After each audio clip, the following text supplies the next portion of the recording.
আমাদের F22 RC প্লেনের PDF file আমরা প্রিন্টারের সাহায্যে সেটা আমরা A4 সাইজে প্রিন্ট করে বের করব। দেন আমরা এই ভিডিওতে সেগুলো অ্যাসেম্বল করে বড় আকারে তৈরি করব এবং সেখানে যে আমাদের প্লেনের আর্কিটেক্ট বা মডেলটি আছে সেটা আমরা কেচি দিয়ে কেটে একত্রিত করে নেব। তো চলুন আর দেরি না করে ভিডিও শুরু করা যাক।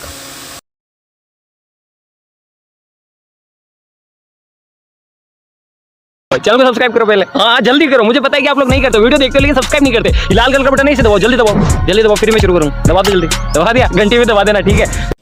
So hello guys, welcome back new another video. So guys, এই ভিডিওতে আমরা অতর্কিত দেখেছিলাম যে আমরা একটি MiG-29 এয়ারক্রাফট তৈরি করতে, সো সেটা খারাপভাবে ক্র্যাশ করার কারণে সেটা আমরা ভেঙে ফেলি মজা করে। সো আজকে বানাচ্ছি F22 র্যাপ্টর নামে একটি ফাইটার প্লেন। সো এটা তৈরি করতে আমার যা যা লাগছে তা হলো, এখন মানে লাগবে ককশিট, পিডিএফ ফাইল, সেটা আমি প্রিন্ট করে রেখেছি, আর লাগছে হলো যে মাস্কিং টেপ, গ্লু গান, এগুলোই। সো এখন আমরা দেখাবো কীভাবে যে আমরা পিডিএফ ফাইলগুলো যে প্রিন্ট করছিলাম, গত বই দেখেছিলাম, সেটাকে কীভাবে আমরা অ্যাসেম্বল করব। তো আর দেরি না করে চলুন ভিডিও শুরু করা যাক। সো আমাদের প্রথমে লাগছে হলো এরকম কিছু পিডিএফ ফাইল, এগুলো থেকে যে এরকম থাকবে।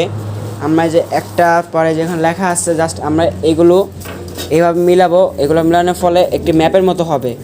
তো মিলানোর পর কীরকম দেখাবে তা আমি দেখাচ্ছি, যে ঠিক এরকম দেখাবে। সো মিলানোর পর কীরকম হবে সেটা আমরা মিলানোর পর দেখাচ্ছি। সো গাইস দেখতে পাচ্ছেন আমরা যে এগুলো একটা একটা করে অ্যাসেম্বল করে ঠিক যে এরকমভাবে অ্যাসেম্বল করে নেবো। সো আর দুইটা অ্যাসেম্বল করা আছে, সো সেটা করার পর আমি দেখাচ্ছি কীরকম দেখাবে। সো গাইস দ্বিতীয় পার্ট লাগানোর পর দেখতে পাচ্ছেন কিছুটা ফ্রেমে চলে আসছে। সো আমার তৃতীয় পার্ট লাগানোর পর আপনাদের দেখাচ্ছি। সো গাইস দেখতে পাচ্ছেন আধা ঘন্টা পরে এটা অ্যাসেম্বল করার পরে যে এটাকে বাড়তি কাপড় কাগজের পেজ, আর দেন এই যে আমাদের কাঙ্ক্ষিত দেখতে পাচ্ছেন আমাদের যে কী বলা এটাকে F22 ফাইটার প্লেনের মডেল। সো আপনারা বুঝতে পারতেছেন যে এটা হলো আমাদের মেন বডি, ওইটা হলো ককপিট, তারপর তার পাশেটা হলো আমাদের যে সাইডে কলামের মধ্যে যেগুলো বসে, এই যেটা হলো রাডার, যেটা হবে রাডার, এটা হলো ককপিট।